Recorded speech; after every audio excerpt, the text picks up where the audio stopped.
So Chloe, what are we doing in the back of this truck? I'm not really sure.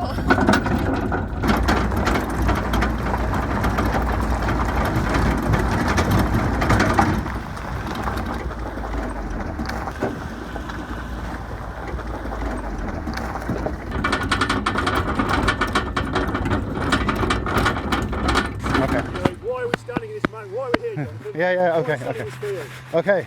Okay, short, So here we are, standing in the middle of a field by a coastline in not so sunny Dorset today. And the reason we're here is to do a recovery exercise on some of these wrecks that we see behind us. Why are we doing it? There's an awful lot of potential spares that can be had from these wrecks. They have been sat here for a number of years, and as a result you can see that nature has taken over. Just a bit of history for you there, and on the Lulworth ranges, it's actually one of the first tank ranges in the world, way back in the early teens of the last century. Since then, up until about the 70s, live ammunition was always used and fired on it, and after that we go over then to more training ammunition. So we have to be extremely careful and make sure that we don't dig up one of these relics from the past. It's kind of a time team, but you don't really want to find something when you're looking. You could find smoke rounds which are coloured in an O'Donnell.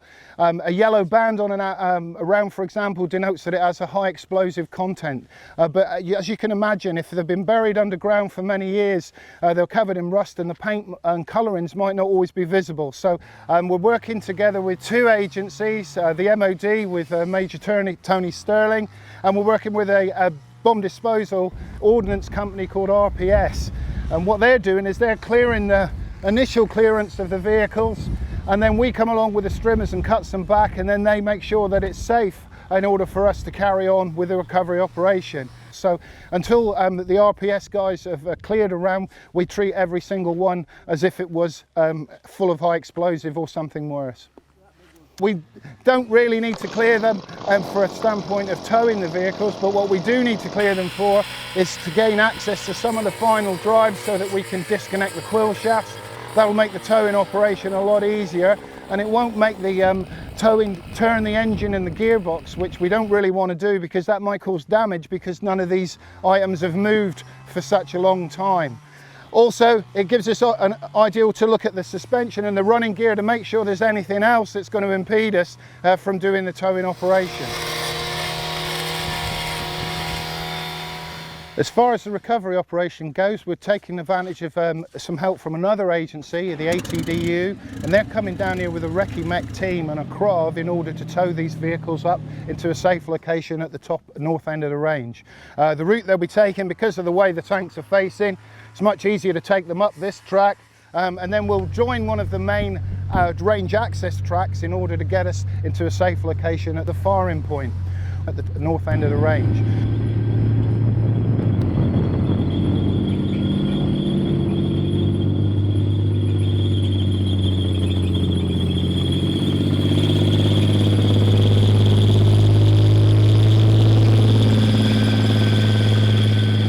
So the 15 vehicles that we're recovering this week are a mixture of AVLBs, so Chieftain AVLBs, Armoured Vehicle Launch Bridge, like this one, AVRIs, Armoured Vehicle Royal Engineers, like this one, so they normally would have the scenes on top. And also there's a few driver training tanks in there, basically your Chieftain hull without the turret, but no actual real gun tanks. These were all placed down to be hard targets here on the range at Lulworth, and have been there for many, many years, but they never used them. They were never shot up. They were basically waiting in line for the next ones to be out to be shot at, but they changed their policy. They're no longer shooting at hard targets as such, or at least not new hard targets, and that was for us the great opportunity to rescue the spares. So as Jonathan mentioned earlier, ATDU have kindly done the job for us, or is doing the job for us at the moment. We're 5 down and 11 to go, and without their support we couldn't have done it really. So really grateful for their help. And I'll show you why some of these range wrecks are so important to us. We won't keep the entire vehicles, but over time we'll strip them of spares, and that's the good thing about being here in this hard standing. It's not in a firing zone, so even when the firing season is on, we can strip these vehicles for spares. Obviously this is an Avery, so an armoured vehicle, Royal Engineers, a Chieftain obviously. But look at the road wheels, they're really good condition, really good nick. The track is still very good. And again, our running Chieftain, a Mark 12, desperately needs a new set of tracks. So road wheels, they actually even fit the Centurion and Chieftain. We need tracks. There's a good set of tracks here. We will take some final drives off, some sprockets, even some top rollers, even the tensioners at the front. So all sorts of good parts that we can get from that, and that's just the running gear. Inside, because the Averys, they have all these scene carriers blocking basically the engine and gearbox. So hopefully they're all still in there. The only problem is, you can see it in the background, you can hear the water dripping out of the, we pulled the quill shafts to disengage the gearbox from the final drive, but a lot of water came out of it. So a lot of these vehicles, because the drain plugs were never pulled when they put them on the ranges years ago, are full of water, unfortunately. And so hopefully some of them haven't suffered too badly from all the water, especially the gearboxes. They should be fine, and even the engines will be able to supply us a lot of spares. This is a great example of why we want these Chieftains. Look at the sprocket wheel here, it's almost brand new. When they put this on, this must have been a refurbished vehicle. So great use for the sprocket wheel. We'll probably take a few final drives off as well as spares, but look at the track as well. You can still see the trackpad sitting out quite proudly, so some good track all around, not only the metal parts but also the rubber parts in some areas. And again, the road wheels. We'll take out some complete suspension units as well. As long as we leave enough of them that they can be rolled around, we'll take 1 or 2 per vehicles. The shutdown with the coronavirus and our display season as such being disrupted, this is for us also the perfect time to do it, because otherwise this week we would still be doing tanks and actions for the summer holidays. So we're very grateful for everyone's help to get them, and they will keep our Chieftain fleet going for many years to come.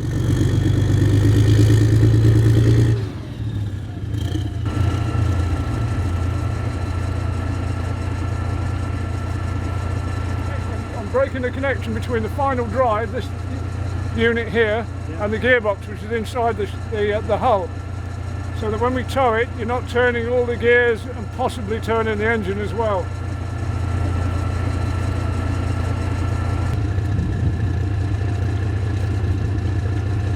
So what we have to do is to disconnect what is called a quill coupling, which is basically a male and female splined coupling. Disconnect it on the other through this hole here. I'll show you the tool in a second, and then we pull it, and that gives us a clearance between the final drive and the gearbox, which is what we're trying to achieve.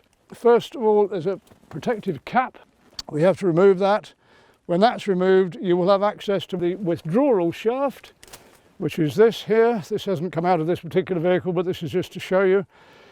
There's a hooked sort of device here, and when you put it back in, it goes in, you turn it, and that will engage on the quill coupling. And if you pull it sharply, you will disengage the quill. You only have a clearance of probably ½ an inch or so. And then you turn it again, you find a slot. You then pull the whole withdrawal shaft out from the vehicle.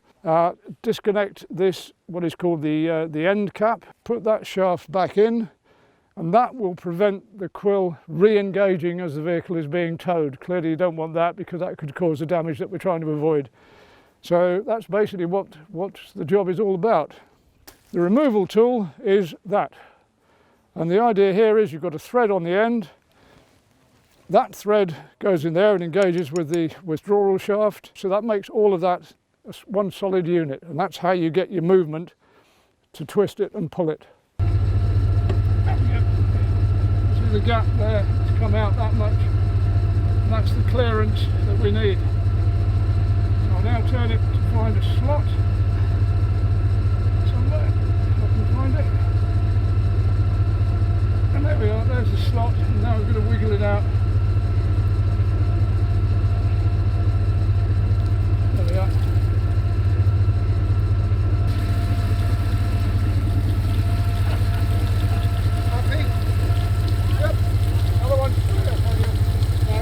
We'll get it out on the track and have a look at the wheel nuts.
In these difficult times, obviously your support is really valued. So please do keep following us on social media, do subscribe to our channel, and if you've got the opportunity, perhaps order something from our shop, join one of our schemes like Patreon or our Friends organisation, and we'll try and keep going with giving you some content to keep you informed and entertained.